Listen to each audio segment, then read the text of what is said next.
Here we go. Ladies and gentlemen, I'm pretty sure you're familiar with his face, who he is. And I actually have known him for quite a while, his videos, his astrological knowledge. And then I was really humbled when I saw his comment on my YouTube award. And I'm like, wow, what a humble person that he is congratulating me, wanting me to grow as a person where, especially in this community, you don't find that as much. So I'm like, this is the humbleness that I love. And so I'm like, I have to invite him. I have to give him the spotlight, make him the star. So ladies and gentlemen, please help me welcome, as you know him, some you might not, Mr. E.K. Dhilip Kumar. Hello, sir. Hello, Mr. Kapiel Raaj. I'm also equally excited about this. This is my first time anybody is interviewing me on a video. Wow. Yeah, I've been interviewed by the Week magazine in 1998. It was a centerfold, they're right up, it was in the center page, and that was a turning point in my life. So I hope the same thing repeats even now. So I wanted to know, how did your love for and passion for Vedic astrology came about? It was because, I was working with NIIT. I was a faculty there. I was teaching, COBOL, Basic, Fortran, Lotus 1, 2, 3, all that, which were the earliest, when NIIT started way back in 1985 or so. So okay. I got into computers very early. And that was my age as well. So, and while I was working in NIIT, I stumbled upon an astrology software. And I just keyed in the date, time, and place of birth. The next second, my horoscope was there on the screen. So being a programmer, I just realized that this is programmable. I thought so, because I used to make fun of my father. When he used to take my horoscope to astrologers, I used to say, you're wasting your time with all this, useless things. And when I knew that this is, one second. Mm-hmm. This is computerizable. So that got me thinking.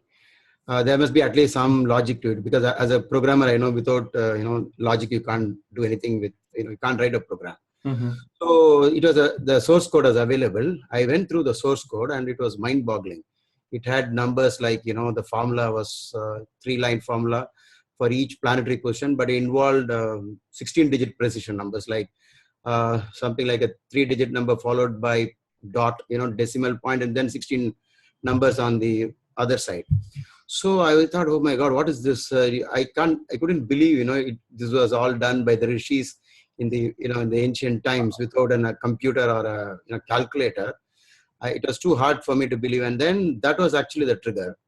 And then I kept looking at my horoscope, and I have a peculiar horoscope because I was born in 1962. I have 7 planets in ascendant. Oh, that's right, 62. Yeah. Had 7 or 8 planets. Wow, yeah. That is so interesting, because now you got me fascinated with your own horoscope. Yeah, so I didn't know much, but what happened was my colleagues in the office, they looked at it and said, our horoscopes look quite different from yours, because in ours, it's all over the place, but how come yours is all grouped, huddled around? And one planet actually was forced out of, there wasn't space for it. In programming, we write, one planet will come here, the second planet will come here. So yeah. The ascendant as well. So the 8th entry there got, 9th entry got out of the box. So, wow. The programmers didn't anticipate that. And when I used to work in Trichy NIIT. So when I came to Chennai, the first thing I did was I went to Higginbotham's and looked around for some books. And today I feel that it was fated to happen. I stumbled upon Dr. B. Raman's Hindu Predictive Astrology. Mm-hmm. When I purchased it, it was 40 rupees. Okay. And later I realized that it was because I was running Rahu Dasha, Rahu Rules number 4. And it was 40 rupees. I got the book. And when I reached home, within a short time, it looked to me as though these things were quite familiar. I didn't know exactly how to explain that. I took into it quite easily. And within a week, I had handwritten, I had manually prepared the horoscopes of my family members, my father, my mother, my sister, brother, everyone's. And I showed it to my father. And my father had never been to school, but he knew a great deal of astrology. And he said, they're all right. They're all correct.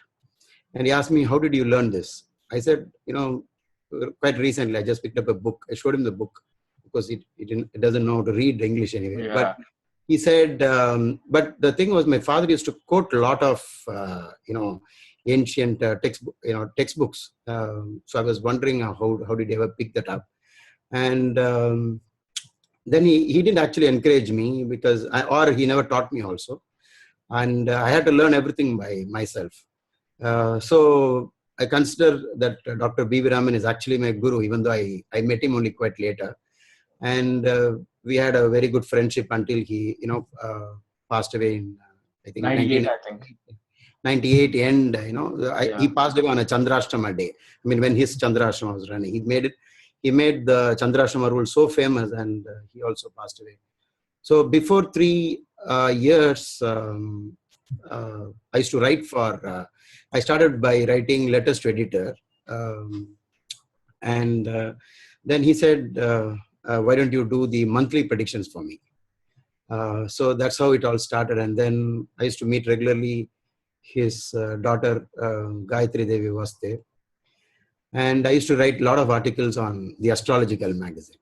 Wow, his astrological magazine. Yeah. I was writing the monthly predictions for that. But of course, the name, it was a pen name, they allotted a name for it under the name Utpala. So they didn't allow me to write my name on it anyway. So once I hit upon a plan. For Aries, the first letter I used E, and then for Taurus, the write-up I used a K as the first letter, and wrote out my entire name in the, Okay. Taurus. And then I told my friends, look, actually, I am only writing this. You can see it from this. So, and then he started, sending me a lot of, he started write. I had many handwritten letters from him.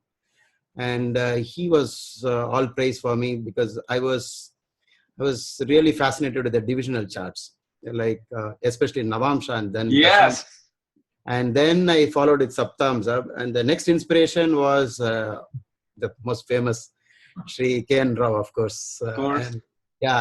And I was a little fascinated by his approach to astrology because obviously he retired as a Director General of IAAS. Audit, IAAS. Yeah, Indian Audit Administrative Services. Something. It's a very big post. And so obviously people like him coming into astrology is, something really great. And I learned a lot of things from him, though I actually never met him. And unfortunately, I have a Jupiter debilitated in my horoscope. And so I later found out that you don't get gurus quite easily. You have to learn, the hard way. And I met just the reverse of it. I met, important astrologers after I studied astrology, after preparing. And then later on I met. Before I was not able to meet anyone. So the whole thing I learned. And so because I started with the manual method, and then I started writing my own software for, my what I use in my office is my own software. But before I got into it, I know exactly how to do it by hand. Of course, I use a calculator because I don't want to waste time in multiplication. So right. And so what I did was I don't know whether I did MSc Botany. So from Presidency College. So what happened was in college we were taught to segregate the plants based on certain the leaves or this, and so doing this categories. This, and then there was a way to find out the species and all that. So I sort of used the same idea in astrology. What I did was I got, let's say, some 15-20 horoscopes of IAS officer or a politician or a doctor, but not ordinary doctors, ordinary politicians, all top ones. So I had some friends and all that. So I kept looking at it. And of course, I got a lot of articles from Astrological magazine itself. I went to all the waste paper mart in Chennai, and I got the earliest copies, even 1952, 53, and something like that. Wow. 60, 61. I had a huge, collection of these magazines. And actually, the ones that came up in 60s and 70s were really good. And it was extraordinary articles. And so from that, I collected a lot of details and tried to find if there is a pattern in them. And luckily for me, I did find patterns. And the earliest one I was able to find a pattern was the people in cinema. So I always found that they had a 5th and 10th and 11th connection. People in what? In cinema? In cinema. Yeah, Okay. in entertainment. Okay. So we know that the 5th house is the house of entertainment.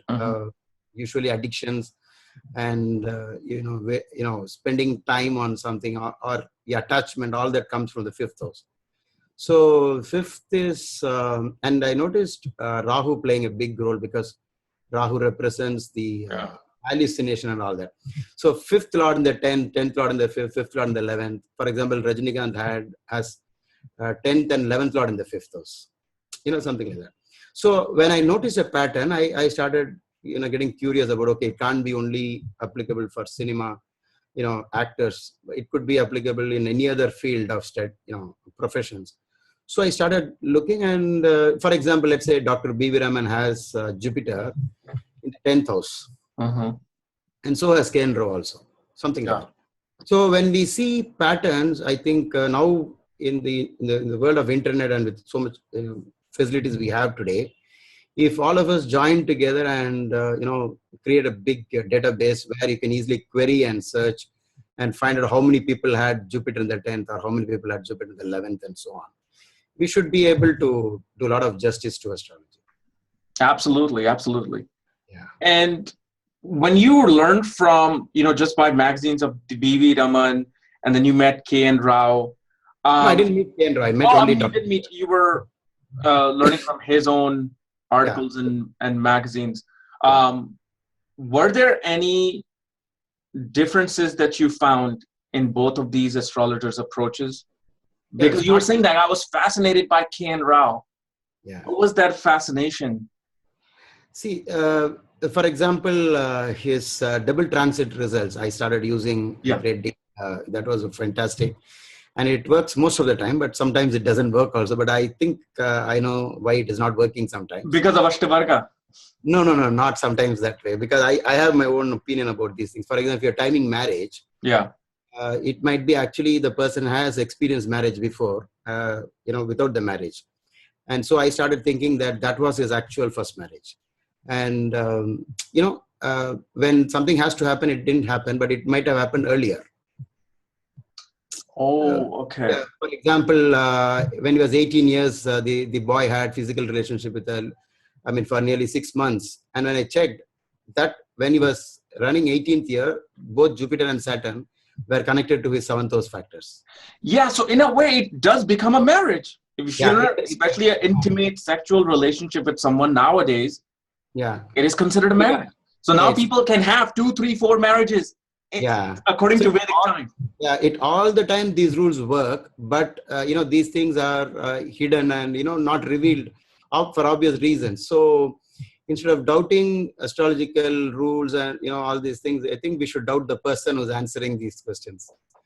That's my idea, because they will tend to hide. So what I noticed in Dr. B.V. Raman was he was using his own Ainamsa, Raman Ainamsa, which is 2 degrees away. And sometimes when people are born on the border of 2 nakshatras, you will get 2 stars. And in India, what happens when they go to temples, they always ask for the name, nakshatra and rashi, what they call sankalpa. Called tuning to, adjusting to the prayer. So at that time they say, I don't know, so what nakshatra to tell, because according to B.V. Raman Ainamsa, I'm this star. And according to Lahari Ainamsa, Chitrapaksha Ainamsa, I'm this star. So what do I tell? So these are what is your opinion on it? Are you following the Lahari or B.V. Raman? Yeah, that's what I'm coming to. So what happened when I told Dr. B.V. Raman that I'm actually following all the time Lahari and I'm getting very good predictions? You know what he said? He said, you can follow what you want. That was really startling. He didn't say which is right, but he said you can follow what you want. And of course, I am yet to figure out how Dr. B.V. Raman using the Ainamsa still had hundreds of predictions, perfect predictions, which Dr. Kendra also acknowledges even though he's using a different Ainamsa. That's right. So, yeah. So sometimes I feel that maybe in the same way all human beings have fate in them, the rule must also apply to astrologers. So if Dr. B. Raman had to become famous, he would become famous anyway. Anyway. Whatever Ainamsa he used, he will still get it right. Maybe he used, they say he used the Nadi system, Dhruva Nadi, or, those kind of things. So he was, if you read his, my experiences in astrology, he keeps talking about the nakshatras. Yes, he does. Yeah. I have his book. I read it. So this planet is in this star, and therefore in that dasha, antar dasha, I got this result. Yeah. So, and another thing is, if you look at dasha and antar dasha, it could be this long, and B.V. Raman Ainamsa could overlap it. It not be exactly that it is shifted away completely. There might be a common time zone which is covered by 2-3 Ainamsas also. So he might have got predictions. But let's say if B.V. Raman's star is sitting in the 9th house, Lehre Ainamsha puts the star in the 10th house. So let's say I'm judging and I'll be like, well, in this Mahadasha, you will get a lot of recognition. But I might say, using B.V. Raman, that in this Mahadasha, you'll actually go to a distant land on a pilgrimage and you'll find a guru there. But then the person actually becomes famous and does not find a guru. Have you run into this thing and then questioned it? Why? Yeah. So what happens in these kind of situations? I feel ultimately the astrologer decides on what should be inferred from a given situation, and maybe something else is guiding him, and he picks up certain information from the same thing and gives it perfectly. For example, I occasionally use tarot cards. When I'm cornered, what I'm trying to say is, when we come into a situation where the plus and minus is almost equal, you can't judge. What I do is I draw a card, and the card will exactly give me the answer. And then later I found out that because I have moon in the 8th house, I could be a psychic person also. So maybe I'm actually doing something in such a way that the card comes automatically to the hand. So there are so many things. Or sometimes we feel, okay, this is how I'll conclude, and maybe that has got something to do with maybe the client's horoscope or fate or my fate. It's so difficult. So this is truly a mystical science, more than just mathematics and logic. Yeah, to some extent it is mathematical. But beyond that, something else is involved with the whole thing.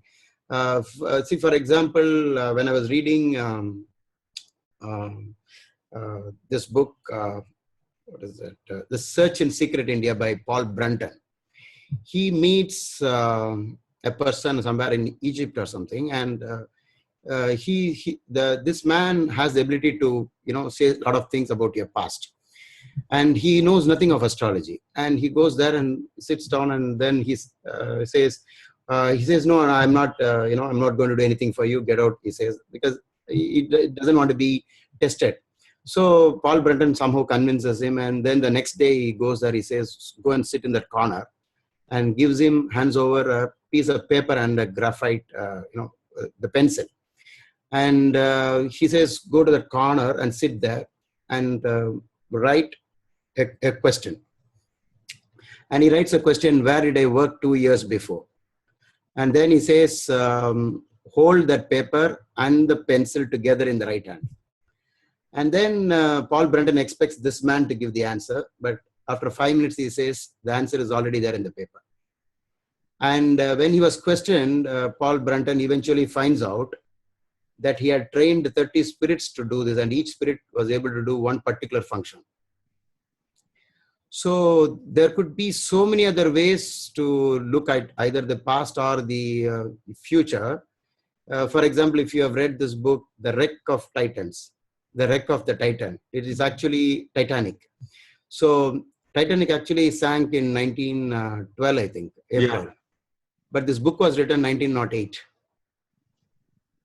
And the book describes a ship as long as 800 meters. And then it says it had 3 propellers for the first time. And whatever was written in the book exactly matched what happened in 1912. So it was literally the man was able to see the whole thing, and he writes very clearly there were 23 lifeboats in the story, and it happens to be the same thing. So you find there must be so many other ways. For example, I know you're getting interested in nadis nowadays, because this lagna, nakshatra, and all that. But if you look at it from a practical point of view, even if we get a lot of hints about these things, it will be limited, because it might never answer questions like, Mr. Kapiel Raaj will be an astrologer on YouTube, something like that. It might still not. It might tell you maybe you have, 2 brothers and 3 sisters, something like that. Yeah. And this, for example, I'm sure it will not say that a person will become a pilot, because all these aeroplanes, everything came quite recently. So you might not get exact statements. And another point with Nadi Amsa is that every 48 seconds, the Nadi Amsa changes. Right. So the problem of getting the accurate time of birth is also there. But once you get the time of birth, maybe you can, fine tune this. It happens when we do research on divisional charts, because in divisional charts, it comes up very, like Sasti Amsa is changing in like 2 minutes. Yeah, very, very clearly it changes. But of course, even the text, we are not able to get the full thing, because even Chandrakala Nadi, yes. You only have 3 volumes, and it doesn't cover all the lagnas. So we don't know where's the remaining portion of, So if somebody is interested and he wants to know for every single possibility in the zodiac, he will surely not find. So sometimes I feel that only the fated ones will even find it, or only the fated ones will even see the astrologer in the first place. Absolutely. Now, you were saying early on that in your astrological journey with B.B. Raman, you were fascinated by Navamsha. Yeah. What is your take on what is Navamsha? Like when you see a chart, what is it tells you? What is Navamsha chart? See, first of all, even before going into what is the Navamsha, I would like to tell you that with the Navamsha, you can actually do the Bhava chart, in your mind. You just have the Rashi chart. You have to reverse engineer it, I guess. No. You have a Rashi chart and then the Navamsha chart, and you just look at where is the ascendant. Okay. And you look at the ascendant in the Navamsha chart. And when you look at the Navamsha chart Lagna, you will know how much this the Lagna has advanced in the Rashi chart itself. Say, for example, if you tell me your Rashi Lagna, I'll tell you. Rashi Lagna. That's a secret. I'll tell you in private. Okay, so I'll tell mine, of course. Okay. I'll tell. So mine is Makara Lagna, Capricorn. Yeah. So I have Capricorn Lagna, and then in my Navamsa, it is in Gemini. Okay. So, counting starts from Capricorn, 1, 2, 3, 4, 5, 6, because the movable sign. Yeah. And anyone who looks into my Navamsa chart, even without the degrees, even without the Bhava chart, what we call Chalit chart, can easily understand my Lagna has advanced definitely 320, 320, 320, 320, 325, 320, it has already crossed. Yeah. 3 is 10 and then 1620. So my Lagna should definitely be between 1640 and 20. My Lagna is at 19 degrees. So once you find that, you go back to the other planets and you can easily find which one is remaining the first house and which has shifted into either the 12th Bhava or the second Bhava. Mm-hmm. This is the reason why all the traditional astrologers always put the Rashi and Navamsa, because these two, if you have, you get a good understanding about where the planets are. They never wrote down, only nowadays they write, this planet is in this nakshatra. But if you tell me any Rashi chart and then the Navamsa, I will immediately tell you in which nakshatra it is, because I can do this in my mind. So if this is just, by practice you get, because the 1, 2, 3, 4, Aries to Cancer, you will have only 3 stars always. It is only possible that Ashwini or Ketu nakshatras can be there, Moon stars can be there, or Jupiter stars can be there. So when you have in this place, in the first 4 signs, any planet, you will know surely only these are the stars. Yeah. So you can get into the Nadi way of reading by just having the Rashi chart and the Navamsa chart. So I feel that that was the main, the purpose of always writing the Navamsa chart. And second, in the Navamsa chart, you will find, for example, the planets placed in 6, 8, and 12. This was my research, which I submitted to Dr. B.V. Raman. And for this, he sent me a handwritten letter congratulating me on the research. The title of the article was Navamsa Key to Marriage. So what I did in that was, I noticed that whenever a divorce happened, from Navamsa Lagna, the involved Dasha and Antardasha planets were always in 6, 8, and 12, and 3. 3 maybe because it is a change, but 6 could be... Yeah, the odd bhavam of the 8th house. So yeah, so you have this 3 worked, and 6th, 8th, and 12th worked, and 6th was predominantly working all the time. So if you find any planet in the 6th, both in Rashi chart and the or the Bhava chart and the Navamsha, surely that period will be, there'll be a lot of pressure on that person. And most probably, if that person already has the combination for divorce in the chart, then divorce will happen. So even before going into what can happen by using any divisional chart, you must first know whether the event is indicated in the main chart.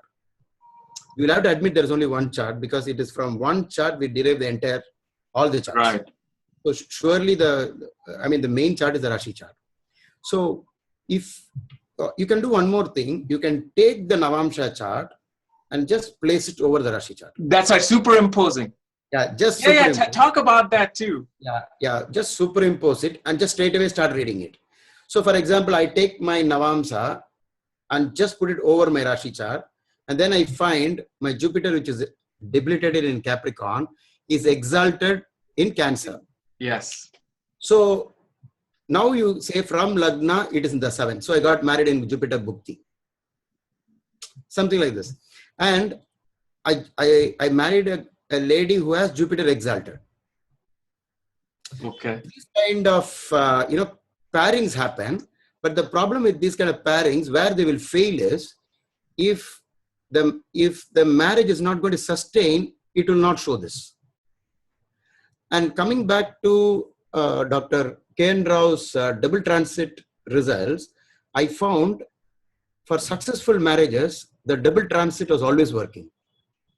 So it looks like for the unsuccessful marriage, the marriage happened in the wrong time, which was not part of the plan. So no astrologer can actually look at that and well, thank God I got married on the double transit.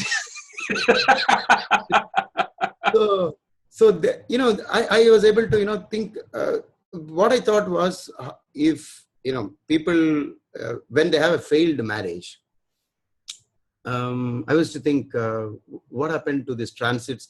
I always ask people, I have the habit of, documenting everyone's horoscope. The first horoscope I saw was 1988. In 1998. From 1988 till now, every single horoscope I have considered, I have the record with me. So what I do, before the client goes away from me, I always ask extra questions to him and start noting it. Write it down, yeah. I write it down, and obviously sometimes, it doesn't, sound well, because usually the astrologer will tell the client will say you should know. Yeah. Yeah. So, and then I accept. If you tell me this much, I will tell you this much. If you could just give me this clue. See, for example, the problem with all this is, I met once a young couple. They admitted that they were, they were in love, and how in India they call this love marriage. Love marriage, yeah. Love marriage. So they said, we love each other and we want to know when are we going to get married. So I started off with a joke saying that you should know anyway, because you are the ones who are doing it. Then they said, no, we just want to know from an astrologer. I kept looking at the horoscope from various permutation combination, and I could not find anything. The double transit wasn't showing up, or Dasha, Antardasha, Navamsa role, nothing was showing up.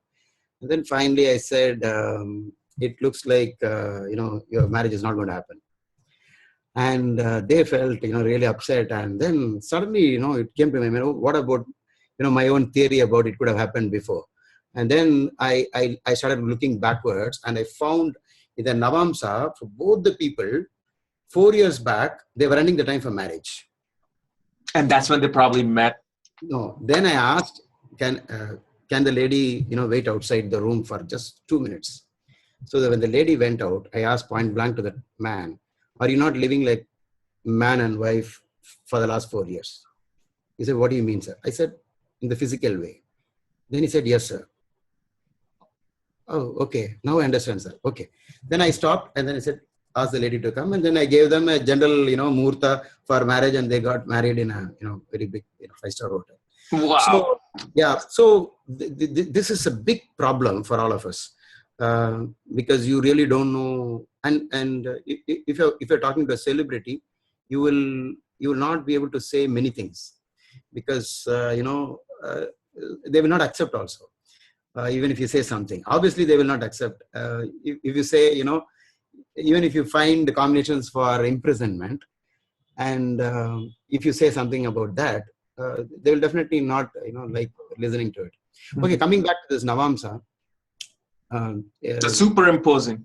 Yeah, the superimposing we have. And then another thing was, there were several, ideas. What I wanted to ask you quickly with superimposing, are you studying the original planet as well, or just putting the Navamsa planets on there and just making it a whole new chart and just reading? Yeah, I just do it together and then see if I can see any patterns there.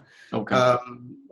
So sometimes the from the Navamsa Lagna, if planets are on 1-7 axis, not the Baba chart at all, in the Navamsa, and if you find even one of them common to the basic chart, the marriage will 100% happen within the same time that the planets in the Navamsa chart was showing. So my point of view is, you cannot read the Navamsa chart separately without having got some clue from the Rashi chart. But once you get one clue, you can come back and fully dependent on the Navamsa chart. So I'm just telling you from my mind, a Kanya Lagna person having Rahu here and Ketu of course there, and then the sun here in Rahu, Ketu period, and sub of sun, sub of sun, the person got married. So the Navamsa Lagna and the 7th itself is a pointer to marriage. Navamsa Lagna and 7. Okay. The straight away it will show, and it usually shows when there are occupants. When it comes to a house, the lord versus the tenant. Like in India, how it's difficult it is for the owner of the house to vacate the tenant. Yeah. So the tenant is surely powerful. Yeah. So once he occupies, he controls most of the things of that house. So you must definitely give him top preference. And then in Navamsa, if you see this, definitely you should.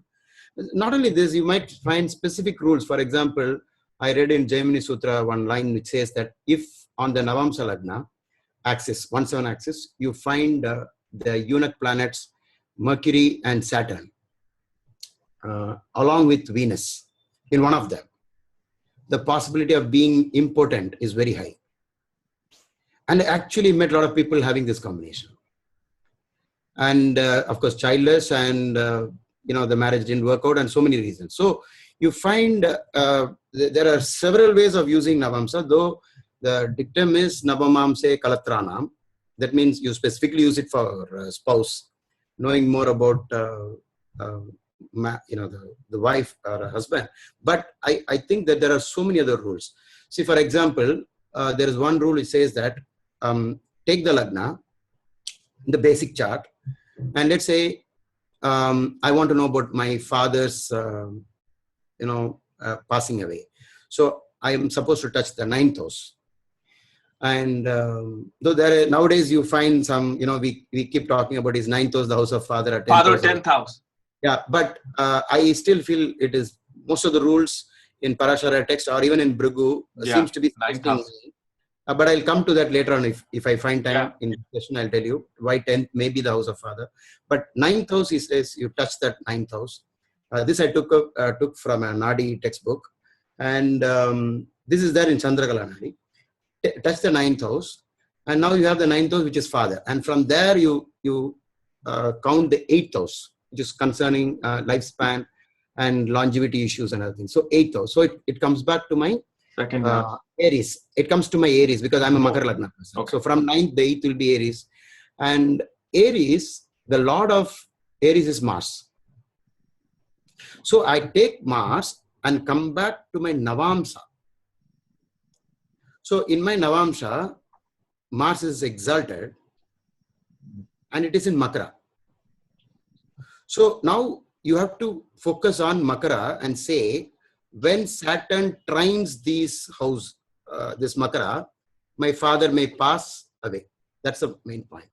And it so happened when Saturn went over my Mars in 1992, my father passed away. Now, I have a very interesting point here. If you look at it from this angle, I can see you. If I look at from the other angle, I can still see you. But which part of you I'm seeing might be different. Right. So it might be giving us the same answers using different techniques. So when this rule worked, I started using it for many of my clients and I found it was mostly working. And then I also had to give importance to the fact that my father's horoscope also must indicate that.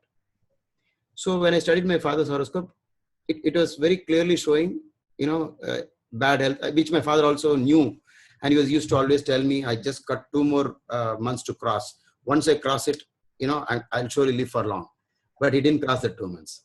So then later on, after Saturn moved like this and came back to this end, Kanya. When it came to Kanya, my mother passed away. Which again is trying to the Navamsa Mars. So you will find that this is always working. This kind of rule, you can use it for positive events as well. In case of positive events, you take the house itself concerned, or if you can take transit of planets and superimpose it on Navamsa. Okay. Even that you can use. So, but the point is, if you have so many methods like this, then when we give a future prediction, which system do we use? At that point, astrology becomes an art, and it's your luck and his luck. Yeah. I will admit that, because I really don't know why in a particular situation I used more of Gemini Sutras and why in some cases I'll be actually running KP system in my mind. I know. I run KP, Parashar. Sometimes I'm looking at Dharaka and Amartyaka. I'm like, oh my goodness. I'll be looking at KP system, and then I will be thinking, okay, what according to this, then this is also one. So when I find take for example, I told you about my Jupiter. And Jupiter having given marriage to me in Rahu Dasha Guru Bhukti, because Rahu is in the 7th house of marriage and Jupiter is sitting bang opposite to it. And in the Navamsa, again, Guru is in the 7th house. I told you all these things. But look at it from Professor K.S. Krishnamurthy's point of view, the inventor of KP system. He says, my 7th house has Rahu. So one of the, what he called nominee planet for marriage is Rahu. Therefore, I got married in Rahu. Then he says how to find the Antardasha. He says, who is the lord of this house? So the lord of my 7th house is Moon, because I'm a Makara Lagna person. Then he says, planets occupying the Moon star becomes a contender, a nominee planet.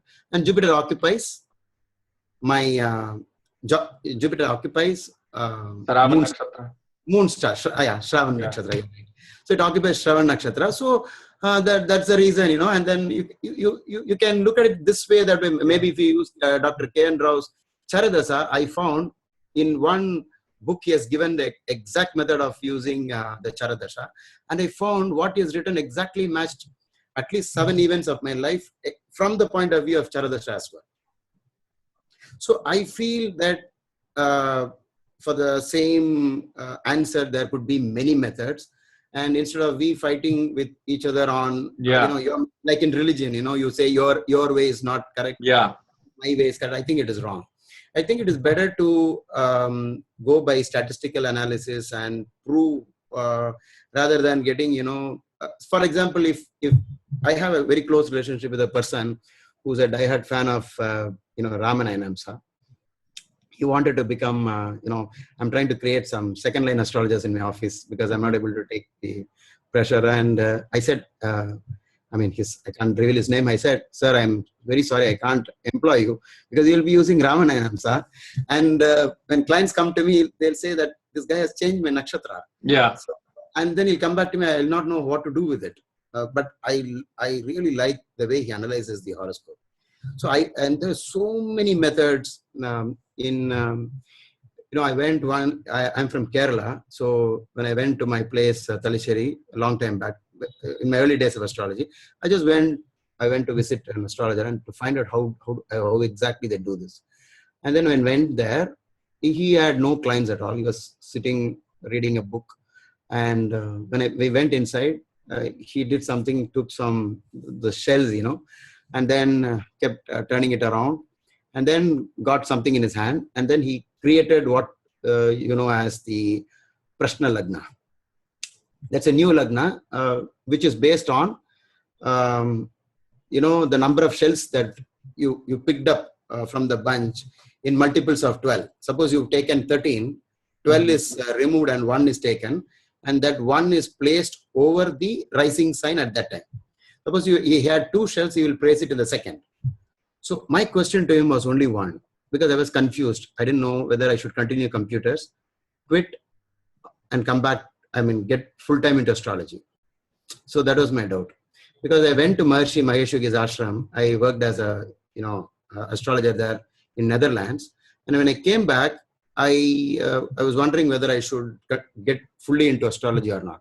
So what he did was, he did something, and they use a lot of methods, so the client will never understand what they're doing. Yeah. So they never write down the planet's name. They have shells signifying, each planet. Mm-hmm. They have a way of placing it. But since, of course, all of us know where the planets are, so I could easily relate to which shell represents which planet. And he looked at it, and in that Lagna where he placed, the 10th house had an exalted Mercury. So the moment he saw that, he said, you have to follow a profession which involves calculations. Because Buddha, Mercury is a calculating planet. Ganidam. And he used a Sanskrit word, Ganidam. So calculating. That's your profession, he said. Until date, I'm actually calculating every day. Yeah. Computers are there. So, and if you look at the time he spent, you look at him, what did he do? He didn't, nothing. He never referred to all the things that we refer today, all the, the big books, nothing. He just used a simple idea. You would say it's random, but somehow it is not random. You can always argue like, what would have happened if one more shell got into his hand? Yeah. But you can't answer, you can't keep questioning it. So there are several things. And another thing about divisional charts, surprisingly, I found that Kshetra Sputa and the Bija Sputa. Kshetra Sputa is a point which is related to the sperm. And Bija Sputa is related to the sperm, and Kshetra Sputa is related to the egg of the, involved in the conception. And it is a simple mathematical formula, but after getting Bija Sputa, and Bija Sputa is for man and Kshetra Sputa is for the lady, you take that and again use it as a planet and place it in Saptamsa. And when you place it in Saptamsa, those who are childless always have it in 6, 8, and 12.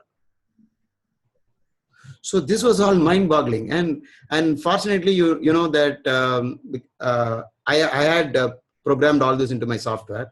But later, when I stumbled upon Jagannath Hora, you find all these options available. If you just click and you know right where Bija Sputa is in Saptamsa chart.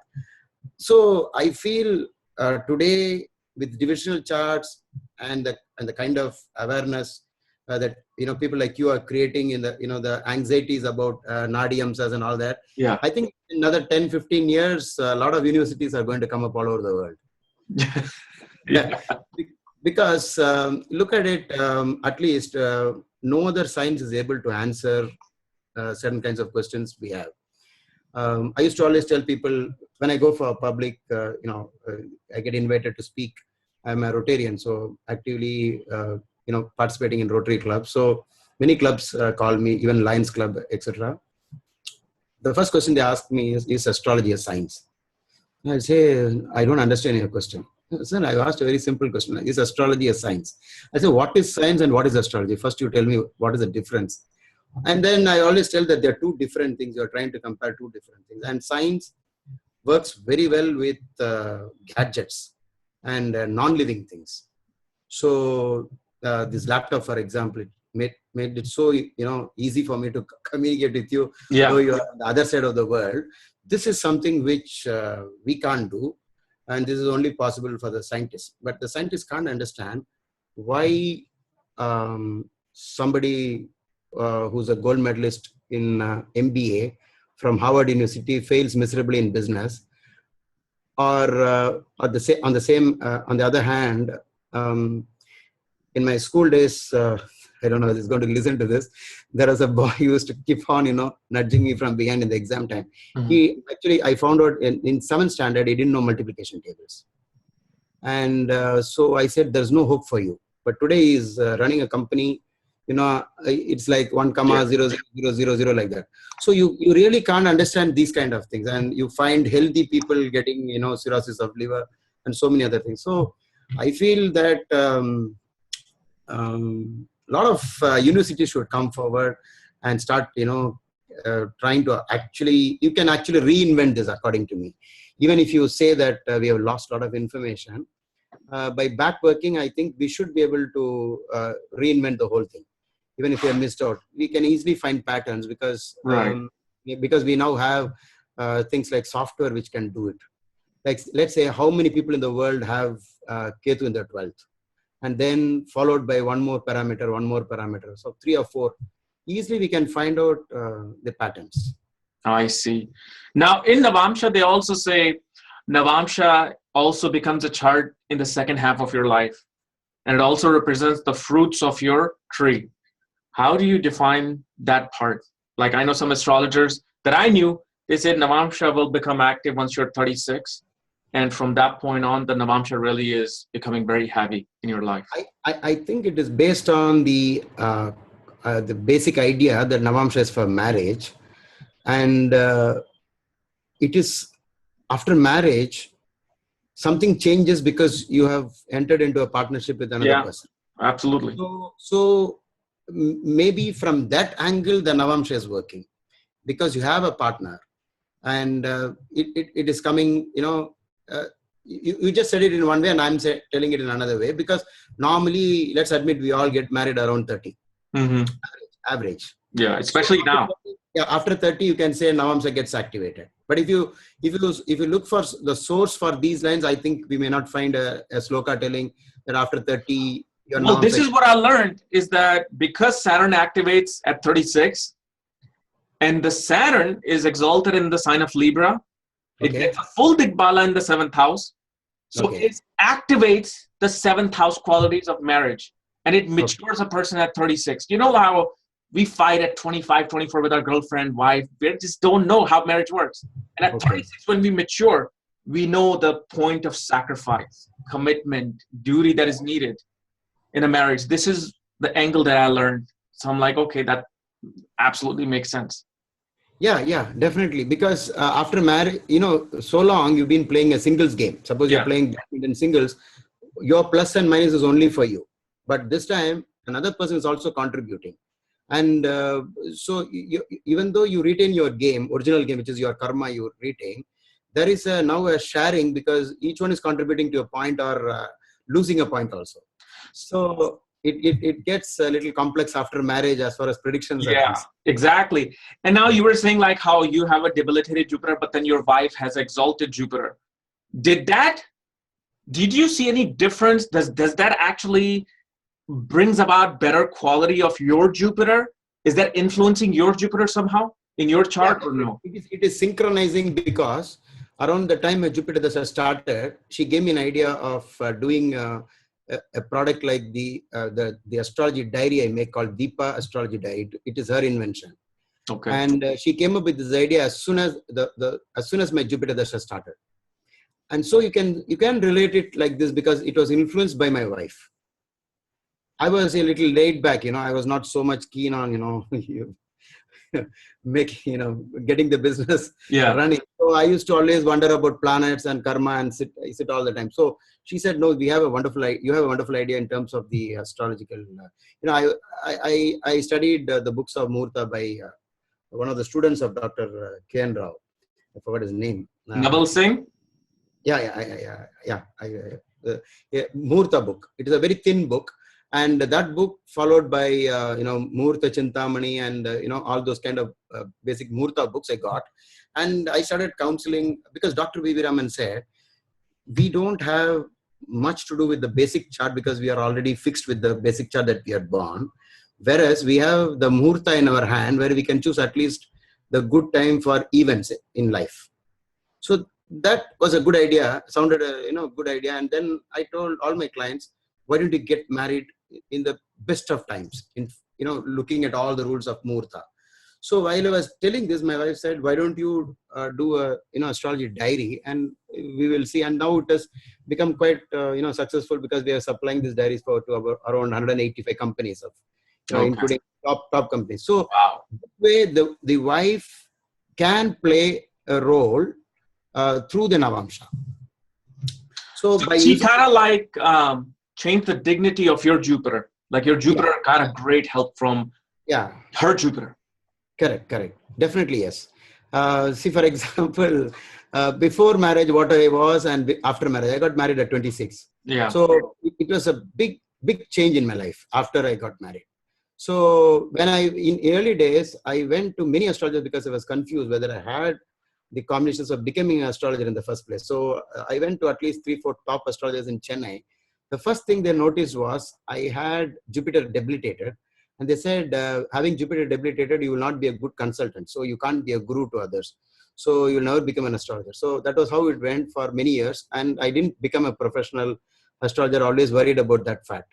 But later on, I found the Shadbala rule. And when I did the Shadbala, I found Jupiter was really strong in my horoscope. And the debilitation was just, there are so many ways of looking at it. Suppose you use the Nicha Bhanga Raj Yoga concept because my Saturn is in the same place, or even Mars is in the same place. Barack Obama has the same combination. Yeah. So you get president. Yeah. So you have a cancellation. So Nicha Bhanga Raj Yoga also seems, if you look at it from that point of view, works. So I'm at the fag end of my Jupiter Dasha. So I don't know how it's going to be in Saturn Dasha, because this Jupiter, despite debilitation, has done very well as far as my work as an astrologer goes. Well, you know what they say, if your Jupiter Saturn are conjunct, see, Jupiter is like a fine wine, Saturn is like water. If you put water into wine, the value of wine goes down. But now your water is going to be activated and wine is going to be poured into it. So value will go high.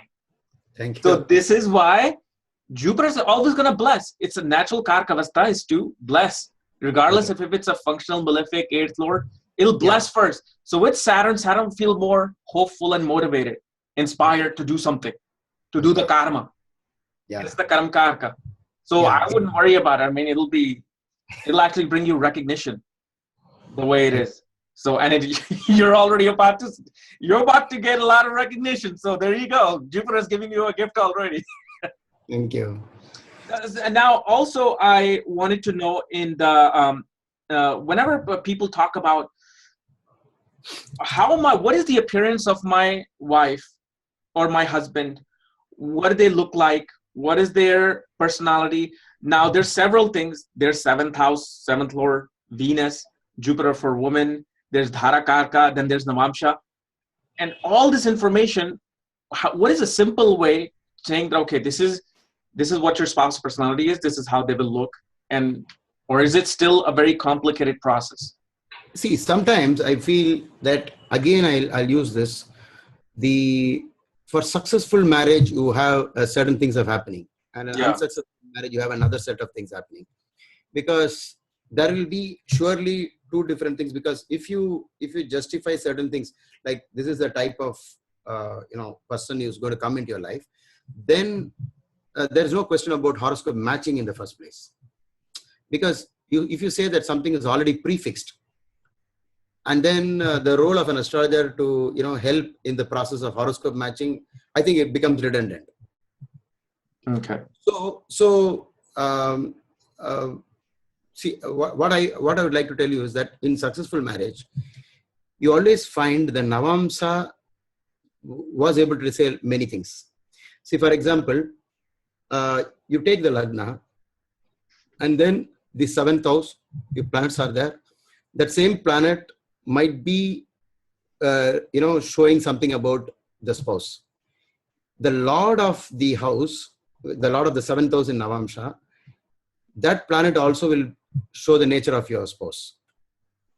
So if you can, so for example, I'll take an example. Gemini Navamsha Lagna, which is my Navamsha Lagna. 7th Lord is Jupiter. Mm-hmm. So Jupiter sits in Karkadaga. In 2nd house. And in the 8th in Navamsha, there is Mars. So there is a Mars and there is a Jupiter on the connection between the 7th house factors. Yeah. In the Navamsha. So I found that this is usually revealing the nakshatra of the spouse. So my wife could be a Mars nakshatra person. Okay. So there are 3 Mars nakshatra person: Mrigashira, Chitra, or Dhanishta. Mm-hmm. So my wife is Mrigashira. So I started using these kind of rules and found, but it failed in certain horoscopes where the marriages did not run its course. Did not run. Okay. Okay. So I see what you're saying. It was not linked with a strong connection. If there's a strong connection, it somehow shows up. Yeah. If you start using one rule, the same rule in different charts, you may not find this working all the time. Right. See, the idea is you take the 7th Lord in the Navamsha and find the status of that particular planet. Mm-hmm. And so, for example, my 7th Lord exalted might match me with a person having Jupiter exalted. Mars aspecting it, Mars nakshatra is possible, like this. So I started using this, and in some cases I found this could be it might work against the principles of horoscope matching. 1, 2, in terms of color, fair, dark, and kind of definitions, characterizations. I find sometimes I used to wonder what would happen to all the people in Africa. Right. They have a particular color. And do you think all the time the Navamsha will reveal that they have a fair spouse? Then I was thinking maybe fair might not be exactly the color. Maybe they're good looking, something to do with charm. Or even there's different shades. Some African Americans are really dark. Yeah. Some are lighter. In comparison, there might be some difference, because if you use this kind of same logic for height, tall and short. Yeah. You find some particular group of people always taller than the remaining in the world. So you wonder what type of lagnas they might be born in. Right. But in that place, maybe their Sagittarius ascendant might tend to look taller than the other. Those kind of things. So I think the problem we face today is when astrologers wrote from the point of view of Indian, those rules cannot be used outside of India. Exactly. In the same way, like you might say alcohol is good for health, but we will say alcohol is bad because it's very warm here all the time. So you might be heating up the liver. So you can't use those kind of rules. And like, when I see an arranged marriage in a American horoscope, I'm not going to say you have an arranged marriage. I'm just going to say you might be formally introduced by a friend or somebody, or maybe a mentor might introduce you, and then you go and date and, do whatever you want. But in India, if it's an arranged marriage, well, it's going to be arranged. So, Desh Kal Patra always, always is very important. And nowadays you find sometimes there is a lot of resistance from the client. They think that they have come and they're sitting in front of a magician who will tell everything. Yeah. And it puts a lot of pressure on people like us. That's the reason why I have a BP also, because long time back when I started astrology, I developed a style of consulting where I never used to ask any question to the client. And so when they started referring about me to other people, they said, all you have to do is just go and sit in front of him. Don't have to say anything. And then after, reaching a particular point, it was like so stressful. Yeah. And we don't know from where to start, how to start. And, so many issues are there. Exactly. And, but of course, we will slowly, once we start getting into it, it will come automatically also. Right. How you do it, yeah. And okay, so now my other question to you is regarding yogas. In Vedic astrology, if you look, there are literally 7,000 to 8,000, if not 24,000 yogas, they say. Yeah. Now, back in the days when the intelligence of Rishi was there, the blessings of Rishi was there, the student would remember slokas, they will remember the slokas. There's so many thousands and thousands of slokas just in Palak Deepika, Bharat Parashara, Hora Shastra, and Jatak Bharanam, Bharat Jatika. Yeah. Do you feel, as a modern astrologer, do we have to know these things, or do you go around it without ever knowing any of all these yogas, that moon yogas, sun yogas, Saturn yogas? See, it is better to know them, but you can't, blindly stick to them. Yeah, because if you look at the word yoga, most people in India think yoga means, something like a fortune, a positive thing. Yeah. Yoga might simply mean an idea to remember a combination, because yoga could just be combination. Instead of using the word combination, they use the word yoga. And so when you say, people always ask, I know somebody told I have Gajakesari yoga. And do you think I have Gajakesari yoga? Or I have this yoga or that yoga? Obviously, they're thinking that if these yogas are there, then they have a great, possibility in life. And that's the reason why they're asking. But if you look into the various permutation combinations, you will eventually find that there is much more to astrology than the yoga. So much that you can safely do away with it. Okay. You can actually sidestep the whole thing without. But remembering them is good, because some things like for what is Gajakesari?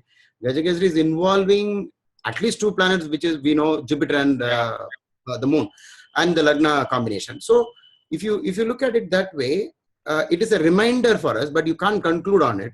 Yeah. In one video, I said if you look at the basic Gajakesari yoga, it is so frequent. If you don't use the original rule and simply say. So that is the reason why Professor K.S. Krishnamurti made a joke of yogas. He said a rickshaw puller has 25 yogas in his chart. Something like that. So you find that the yoga could be used as a starting point, but further investigations are to be done anyway. So you can actually, even if you skip, I don't think there's going to be an issue about it. And what about slokas, like where Parashara might say that if Saturn is with Venus and then Jupiter is in the 8th house and this planet transits, this can happen. There's so many of them. I mean, when I started reading them, I'm like, this looks like a medical school where you have to remember every single thing in order for you to really pinpoint things. Is that also something you have to know, or just something you can use your logic that, okay, Saturn with Venus with Rahu looking at it may do something from your own logical knowledge? Yeah. See, bottom line, what would happen is even that rule will fail, because the lagnas could be different. Yeah. And, so many other permutation combinations would influence that. Say, I recently started doing the Bhrigu Sutra series, straightly taking to the book. I wanted to be documented for my future students. So I thought of, when I'm doing a class, I'll just play the video and ask them to see it for 10 minutes. Yeah. It's actually the students. So in Bhrigu Sutra, you find one line, if this planet is in this house, he gives a result. And the next line he says, if this planet is with that planet, he changes the whole thing upside down. Yeah. If he changes it upside down, what is the point of us? See, for example, knowing a particular yoga and you fail to notice something has actually turned it upside down. Like Yog Bhanga. Okay. Yeah, something like that. Yeah. See, for example, when talking about Mesha Lagna, Parashara says, if Jupiter, the Lord of the 9th, and Saturn, the Lord of the 10th, they come together, normally the combination is a Raj Yoga. Yoga. Yeah. But he says, no, it doesn't work here, he says.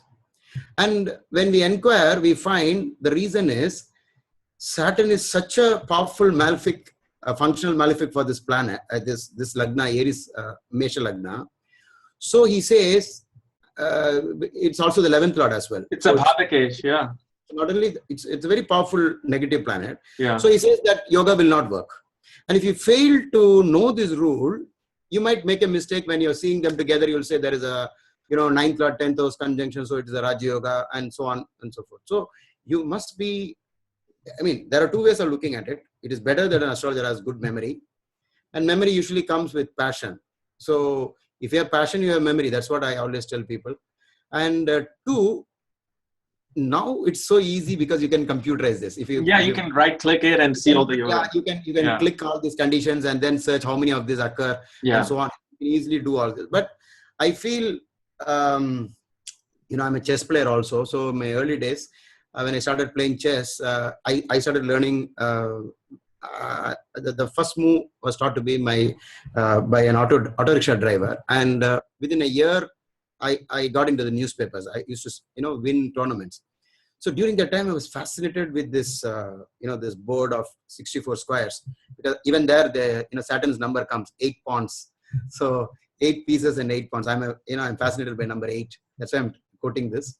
So this game, when I started, it was very interesting. And after that, I used to go into the market and buy a book like this, and then come back and take the book and move the pawn, and then I will read the comment. And I keep on doing this. I reached one stage.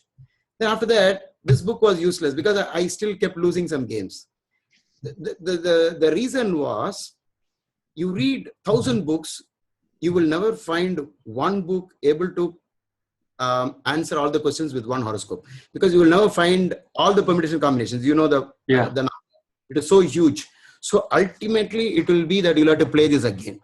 Alone. You can't actually refer all the books. You will have to come to a place where you will have to, take your own decisions on what you're telling.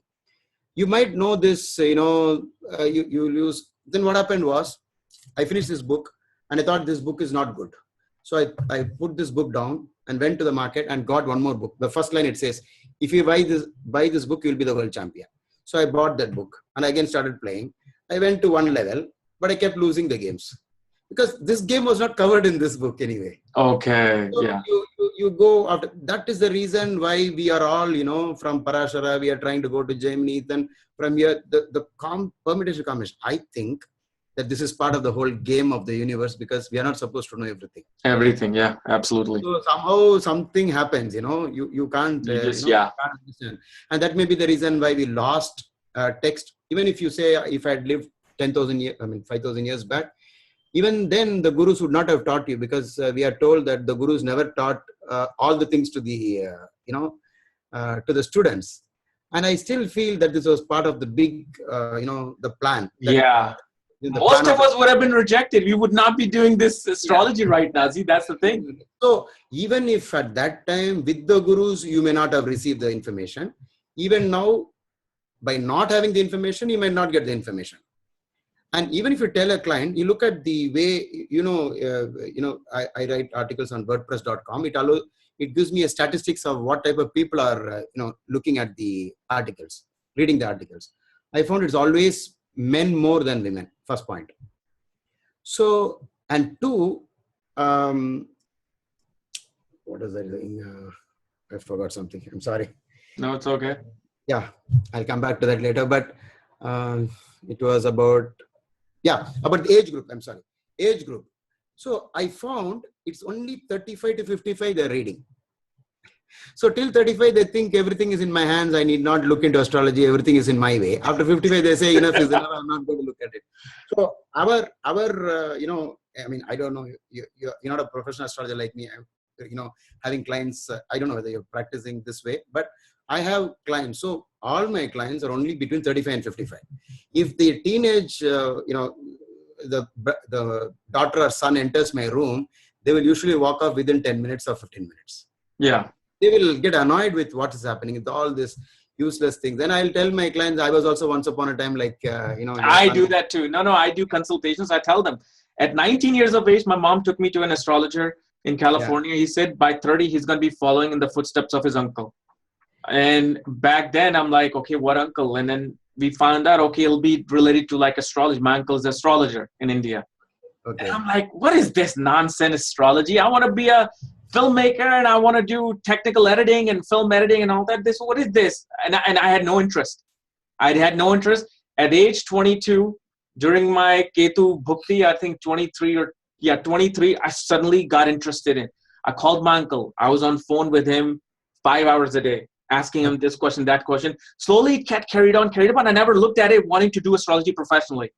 Then at 30, at 2 a.m., I was 30, 31.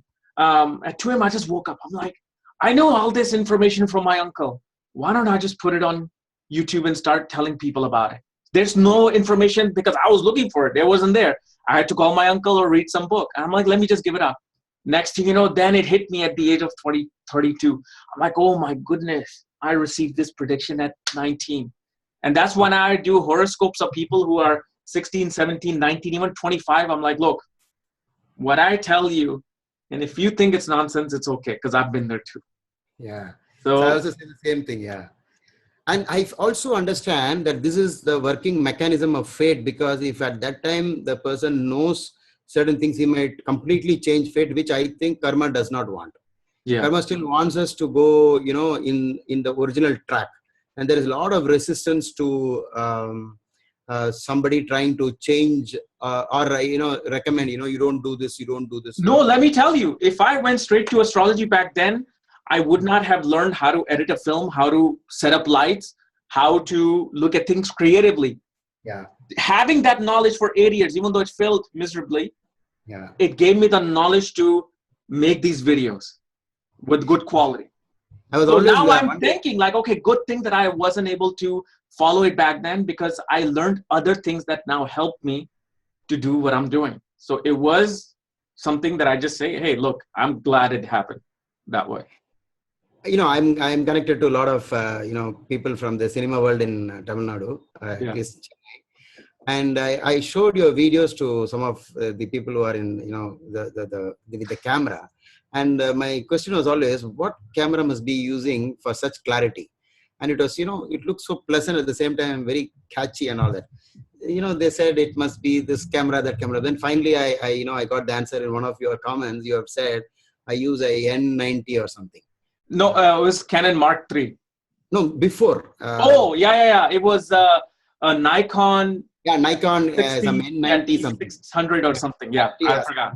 So 90 something you said. So I went into the market to find, and then they said, no, it's an old camera. Yeah. And I dropped it. And then I think by the time you must have changed the camera. Yeah. So I'm really fascinated, and in fact, I always, I've been following your videos for a very long time. And I was really, amazed with the flow that you have. I was actually trying to, maybe I can also do something similar to that. Of course, man. I mean, you're far more knowledgeable than me. One thing I wanted to ask you about the timing. There's Mahadashas. There are 26 other Dashas, Chara Dashas, Kal Chakra Dasha. Around 40. What do you call, what is this?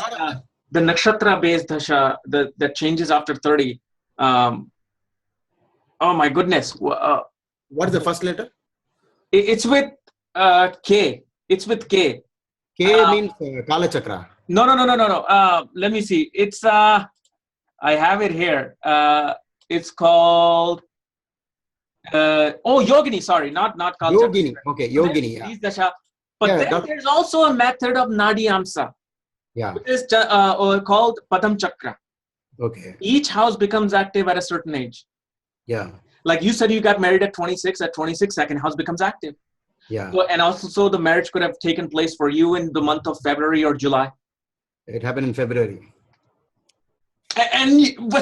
So when I look at marriage, when I look at people got promotions, okay, I am starting to now, mentally, I'm shifting away from Dasha and just going to using Padam Chakra. I just wanted to know if you also, how in Parashara also they have the system called Sudarshan Chakra. But in this Nadi Amsa concept, which I learned from Saptarishis, thank God to them, but it is fascinating how without Mahadashas, you can pinpoint which month, which day a certain event can happen. Have you come across some things like these? No, I have not deviated at all. I always keep Vimshottari Dasha as the main, reference point. Okay. I around the same thing. What is more, why I did this was in the Bible, in the Genesis chapter, we find a line that the spirit of man shall not live forever. The days are numbered, and the maximum is 120 years. In Bible, it says that. Yeah, in Bible, yeah, in Genesis chapter.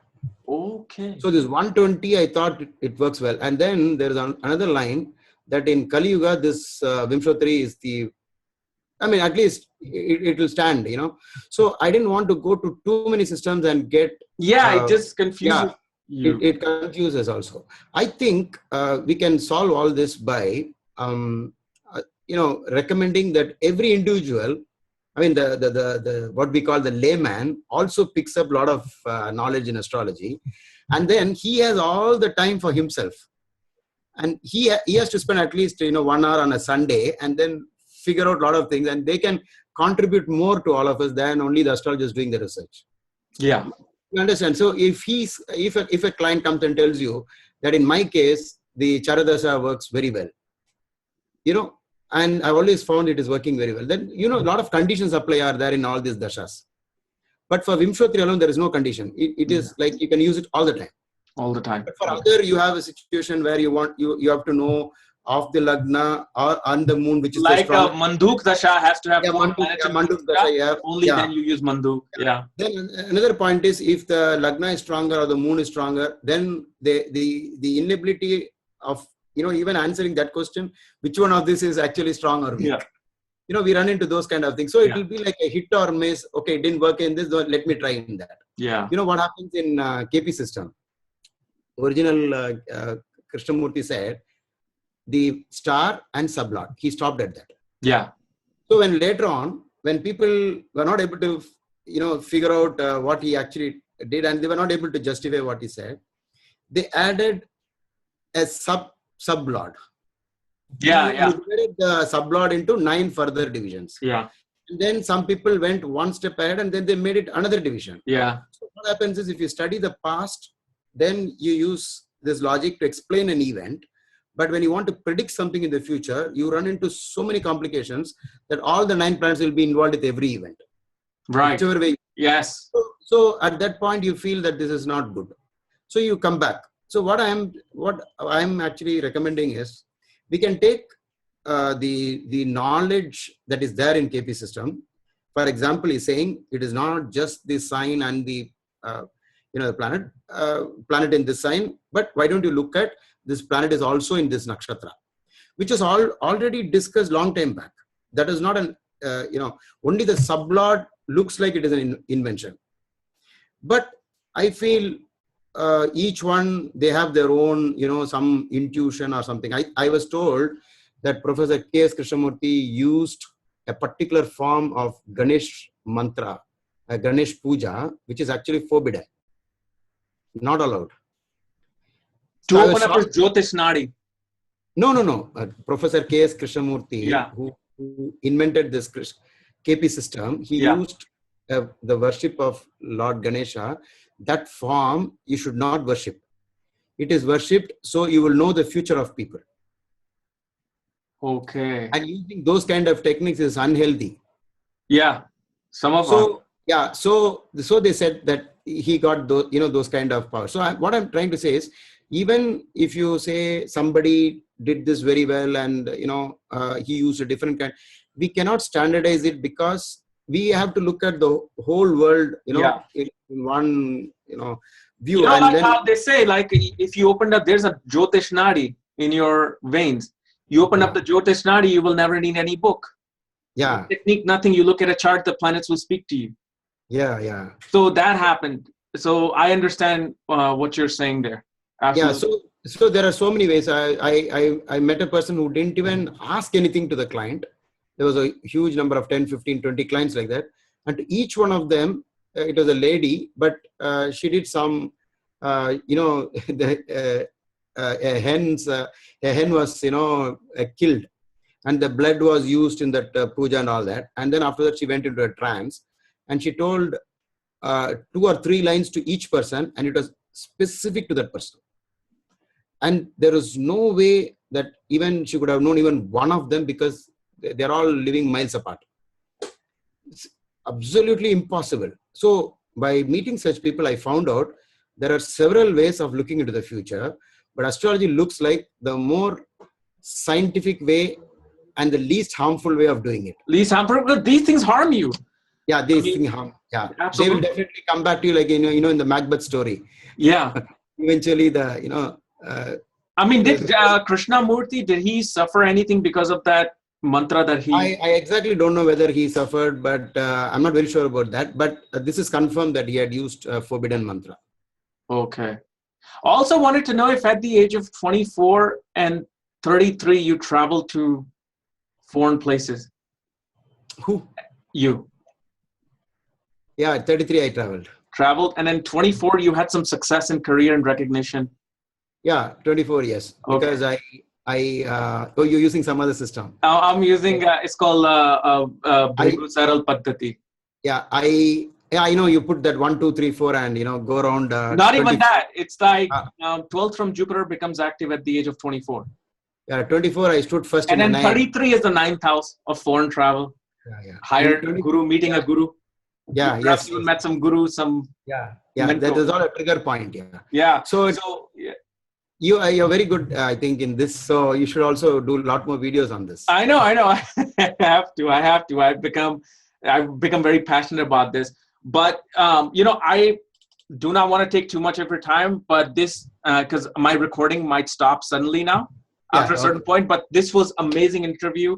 I probably want to bring you back again to do some classes of certain things that you feel you're really good in. So we can do classes in future. But thank you so much, Mr. Dhilip Kumar. You have a YouTube channel under EK Dhilip Kumar. And what is your website? Website I have, it's called punyashala.com. Punyashala.com. Okay. So thank you so much, guys. Please subscribe to his channel. Brilliant astrologer. A great friend also. Thank you so much, sir. Thank you. Namaste. Namaste.